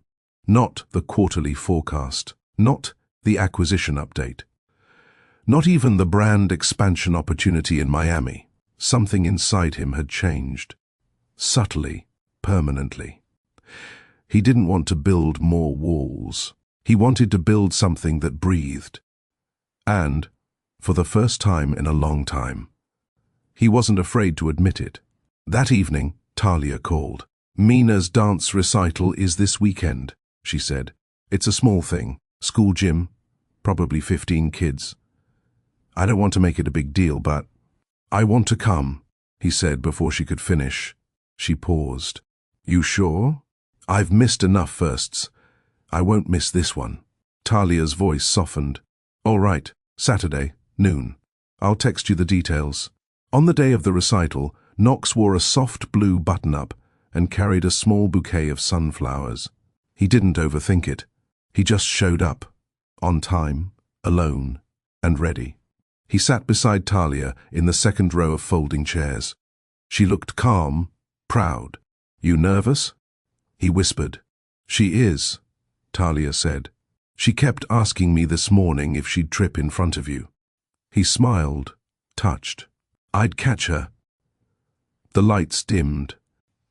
The music started, and there she was, Mina, front row center, in a pale yellow tutu and sneakers that lit up when she twirled. She wasn't the best dancer, but she was focused, joyful, unbothered. When she spotted him in the crowd, her face lit up. She waved mid-routine. Knox waved back, unable to keep the grin off his face. Something in his chest cracked open, gently. It wasn't regret. It wasn't guilt. It was love. Simple, present, steady. After the recital, she ran into his arms. "You saw me dance. I wouldn't miss it," he said, lifting her up. "You were incredible." Talia stood nearby, watching with quiet awe. Later, as the crowd thinned, Knox handed Mina the sunflowers. "For you, superstar." She beamed. "Mummy's going to put them in my room." Knox glanced at Talia. "You okay with that?" Talia smiled. She's already chosen where. That night, as they drove home, Mina fell asleep in the back seat again. Knox turned the radio down and focused on the road, but his hand found Talia's and held it softly between them. "I was thinking," he said. "Dangerous," she teased. He laughed. "Maybe, but I want to create something with you." She looked over. "You mean like a business?" "No, something real, something lasting." She squeezed his hand gently. "Let's start with this. This, us. Today, tomorrow. No rush, no fear." Knox nodded, because this time he wasn't planning an empire. He was building a home. It was late Sunday evening when Knox sat alone in his office, the city, lights outside his floor-to-ceiling windows dim and flickering. But he wasn't reading stock reports or scanning market trends. He was drafting a letter, not a business memo, not a pitch. A letter he never thought he'd write. It started with, "To the man I became when I walked away." He didn't know why he started it like that. Maybe because it was time he faced himself fully, the version of him that chose silence, distance, control. He wrote for over an hour, about how fear once ruled him, about how love had terrified him more than failure ever could, about how one woman, and one little girl, had shown him a mirror he couldn't look away from anymore. He ended with, "You thought staying detached would keep you safe, but all it did was keep you empty. Let this be the last time you mistake distance for strength." He folded the letter, slid it into a drawer, and exhaled like he'd been holding the breath for years. The next morning, Knox met Talia and Mina at the farmer's market. It had become their new weekend rhythm: fresh pastries, handmade candles, and long, easy walks down rows of local vendors. Mina ran ahead, excited about picking out strawberry jam. Talia looked up at him. "You look lighter today." Knox smiled. "I let go of something last night." She studied his face. "You want to tell me what?" "Eventually. But for now, just know it made space for what I want to hold." She nodded. "And what's that?" He stopped walking. "You, her, Us. Talia's face didn't change, but her eyes, they held him gently. You already have us, she said. I know. I just don't ever want to forget how much that matters. Later that week, Knox invited her to lunch at a small rooftop cafe overlooking the city. He picked a table tucked in the back, away from the bustle. Talia arrived wearing a soft blue dress and gold hoops, no fanfare, just beauty and calm.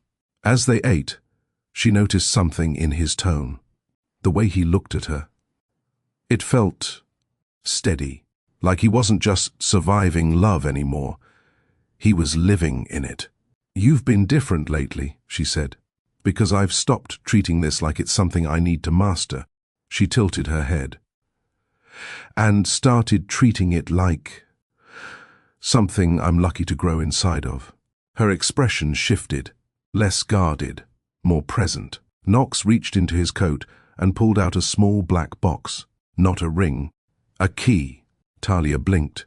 It's not pressure, he said. I'm not asking you to move in.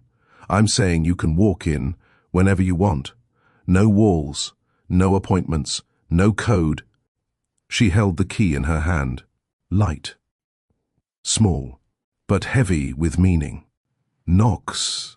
No expectations, just access. My world is yours to enter now, fully.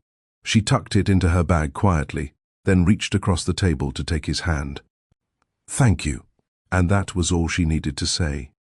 That weekend, they all cooked dinner at her place. Knox chopped vegetables under Mina's supervision. Talia stirred sauce on the stove. Music played low in the background. Soft jazz, nothing heavy. Mina set the table, one plate too many. Knox noticed. Expecting someone else? She shrugged. Maybe Grammy comes by, but when Talia checked her phone, there was no message. Still, they left the extra setting. After dinner, they cleaned up together. Knox insisted on doing the dishes. Mina danced around the living room. Talia watched it all with a sense of peace she hadn't felt in years. Not because life was perfect, but because it was honest. Later, as they sat on the couch, Knox pulled Talia close. He didn't say, I love you every time. He didn't need to. It was in the way he rubbed her shoulders without asking, in the way he helped Mina with spelling words, in the way he checked the locks before leaving. Love for him had become action, and for her, that was more powerful than any vow. Before he left that night, Mina hugged him tightly. You'll be back tomorrow? I will, he promised. She nodded. Good. When Knox stepped into the hallway, Talia followed. He turned to her, brushing a loose curl from her cheek. I want more, he said. Not all at once. But I want to wake up knowing you're beside me. I want to build mornings, not just memories. She stepped closer. Then, let's start with breakfast. He smiled. I'll bring the croissants. It started with Talia's phone ringing before sunrise. She was still curled in bed, Mina tucked beside her like a cat, arms flopped across her chest. She groaned softly and reached for the phone on the nightstand, careful not to wake her daughter. The screen flashed an unknown number from Los Angeles. Normally she'd let it ring, but something in her gut nudged her. She answered, Hello? A warm, older voice responded, Is this Talia Keene? Yes. Who's calling? This is Erica Baines. I believe you know my son, Knox. Talia sat up slowly, confusion knitting her brow. Knox's mother? Yes, dear. I hope I didn't wake you. Well, I suppose I did. I apologize for calling so early, but I'd like to meet you. Talia's mind ran in circles. Why now? Because I made a mistake, Erica said simply, and I'd like to fix what I can before it's too late. By 10 a.m., Talia and Knox sat across from each other in the quiet corner of a small cafe in Soho. He had driven straight to her after hearing about the call. She wants to meet you? He asked, brows tight. Talia nodded, said she wants to make peace. I haven't agreed yet. Knox leaned back, crossing his arms. I don't trust it. I know you don't, she said gently, but I think I need to hear her out. Not for her, for me. Knox studied her, She looked calm but resolved, not seeking approval, just informing him. He nodded. Then I'll be there, not to interfere, just to stand beside you. Talia reached for his hand. Thank you. Erica Baines arrived at the same cafe that afternoon, dressed in soft grey wool. Pearls around her neck, and a gentle look that Knox hadn't seen in years. She looked older, smaller somehow, but still carried herself like someone who once ruled rooms. She paused when she saw Knox, and then saw Talia. Something flickered in her eyes, a mix of regret and grace. Thank you both for agreeing to see me, she said, sliding into the booth. Knox stayed quiet. Talia nodded, her voice calm. You said you wanted to fix a mistake. Erica exhaled. Yes, I judged you. I judged this. She motioned gently to Knox, because I thought love was supposed to look like something polished, planned, on paper. Talia said nothing. I thought I was protecting him, but what I was really doing was protecting the version of my life I hadn't fully grieved. Knox finally spoke. You made her feel small. You made her question everything. Erica's eyes brimmed. I know, and that's why I came, not to beg, but to say I see now. I see how you look at her, how you show up for her, and I see her strength, her grace. I missed it before. I was too proud to see it. Talia didn't flinch. Erica continued, I may never be close to you, and that's okay, but I want you to know I respect you. I see what you've done, and I'm sorry. The words hung in the air. Talia met her gaze. Thank you for saying that. I needed to hear it. It wasn't forgiveness, but it was a door, not wide open, but no longer locked. After the meeting, Knox and Talia walked through Central Park. The leaves were turning, golds, oranges, and reds. Fall was arriving softly. Do you believe her? Talia asked. Knox shrugged. I don't know, but I believe you handled it with grace. She didn't need to love me, Talia said. She just needed to stop trying to erase me. Knox turned to her. You are unforgettable. She smiled. Flattery won't fix your mom. No. But it'll get me another date. She laughed. You already live in my fridge, Knox. They stopped walking. He pulled her close. That's not the same as living in your heart. You've been there longer than you realize. Later that night, Talia put Mina to bed. The little girl curled up with her stuffed elephant, whispering about dreams and stories. Talia leaned down and kissed her forehead. You're safe, she whispered, and she meant it. Downstairs, Knox was cleaning up the kitchen. He'd brought over dinner, spaghetti and garlic bread, and insisted on doing the dishes. Talia joined him, her eyes soft. You could have gone home, she said. I didn't want to. He turned off the tap, wiped his hands, and leaned against the counter. I've spent my life building things, businesses, networks, deals. But this, he motioned to the house, to her. This is what I want to build now. She stepped closer. Then build it slow, build it right. I will. He reached into his pocket and handed her a folded paper. She opened it. It was a deed. Co-ownership to the art center she dreamed of opening. Her name, already printed at the top. Her hands trembled. I don't need a return, he said. I just believe in what you bring to the world. She looked up, eyes wet. You're giving me this? I'm investing in the woman who taught me what healing looks like. The next morning was quiet, and for the first time in a long while, Talia didn't wake up worrying about what would go wrong. The deed to the art center lay on her bedside table, next to Mina's sketchbook and a half-drunk cup of tea. It felt surreal. She pressed her hand over her heart, grounding herself. This wasn't a dream. Downstairs, Knox was already brewing coffee. He moved through the kitchen like he'd always belonged there, barefoot, shirt sleeves rolled, humming some half-forgotten tune. You don't have to keep doing this, Talia said as she entered the kitchen. He smiled. Doing what? Trying to impress me. I'm not. This is just how I live when I'm happy. She froze slightly at that word. Are you? she asked. Knox turned to her, walked up, and gently touched her cheek. I've never been clearer. They spent the morning at the Art Center site. The building was still raw, exposed beams, cracked cement floors, and large dusty windows. But to Talia, it was beautiful. She walked slowly across the floor, imagining where the easels would go, how the light would fall, the smell of fresh paint in the air. Knox stood back, watching her with admiration. Tell me what you see, he said. I see kids painting with their hands. I see single moms bringing their daughters after work. I see a boy who doesn't speak much drawing what he can't say. I see life here. He nodded. Then, I'll make sure it happens. Later that week, a soft launch party was hosted inside the unfinished center. Talia didn't want something big, just close friends, a few supporters, and people from the neighborhood who believed in second chances. Mina handed out juice boxes like she was running a 5-star bar. 1 apple, 1 orange. No refills unless you say thank you. Knox laughed as he helped hang art from folding easels, mostly kids' sketches from the community.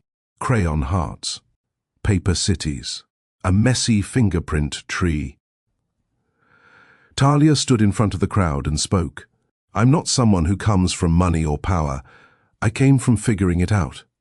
Working late, saying no to things I wanted so my daughter could have what she needed. I never thought I'd stand in a place with my name on the walls, but someone believed in me. So now, this space will believe in all of you. The applause was real, not loud, but honest. That night, back home, Knox and Talia sat on the living room couch, music low, Mina asleep upstairs.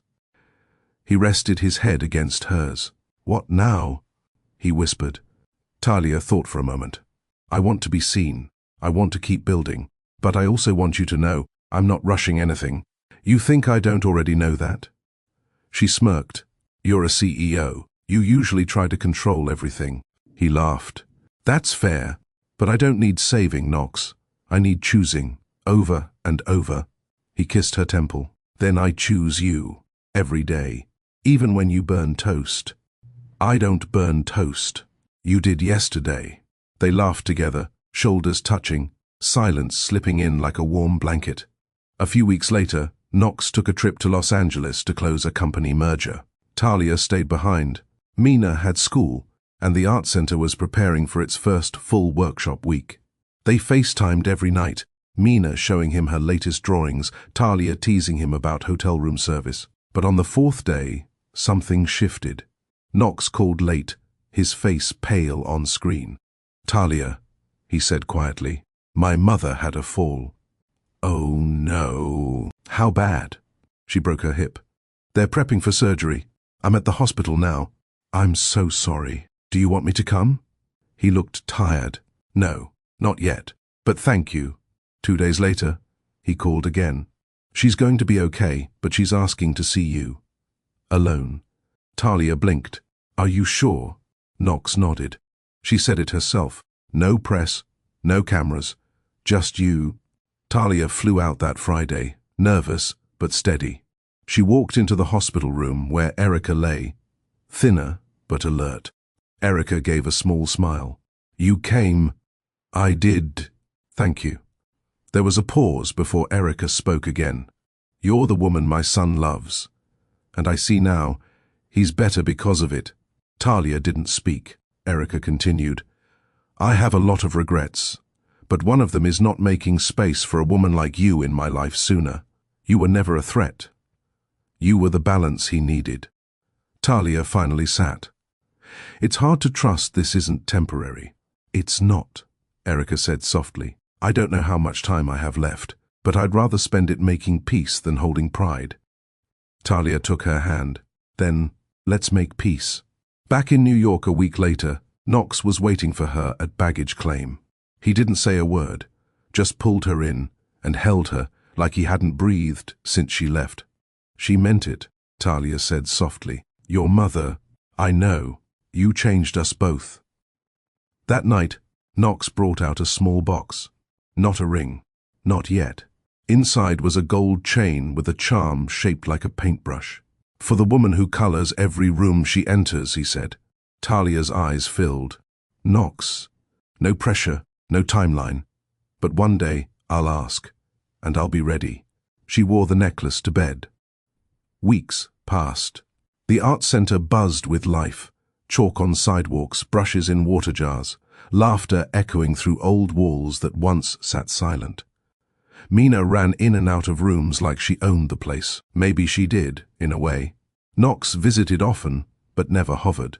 He watched from the side, offered help when asked, and stayed out of the way when Talia took the lead.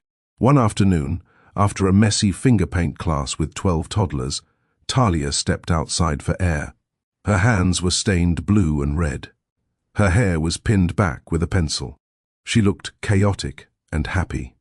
Knox was leaning against her car, a bag of her favorite iced tea in one hand. "You stalker," she said. "You love it." She smiled. "What are you doing here?" He held up the tea. "Bribing you to take a walk." She sighed, took the bottle, and fell in step beside him. They walked 3 blocks, then sat on a park bench overlooking a shallow pond. Ducks floated by. A father tossed a frisbee with his daughter nearby. "I've been thinking," Knox said, eyes ahead. "Dangerous," she teased. He nudged her knee with his. "I mean it." She turned toward him. "Okay, what?" "I don't want a penthouse anymore." Talia blinked. "What?" "I want a home. One with art on the fridge, crayons in every drawer.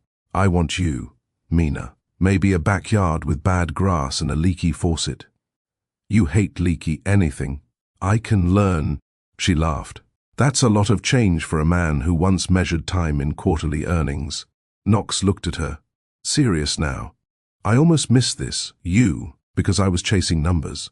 But now I wake up and think about colors, giggles, small things. I want those things." She searched his face. "Are you saying you're ready now?" "I'm saying I've never been readier." 3 months later, the art center was officially open. Community donations, media coverage, and even a grant came through. Talia hired 3 instructors. Kids registered. Families showed up. And one night, under the skylight of the gallery room, she held an event titled Brushstrokes of Belonging. Paintings lined the walls, some professional, most not. Every piece was connected to the theme of finding a place in the world. Knox stood near the back, quiet, proud. Talia stepped up to the mic. She wore a pale yellow dress and silver hoops.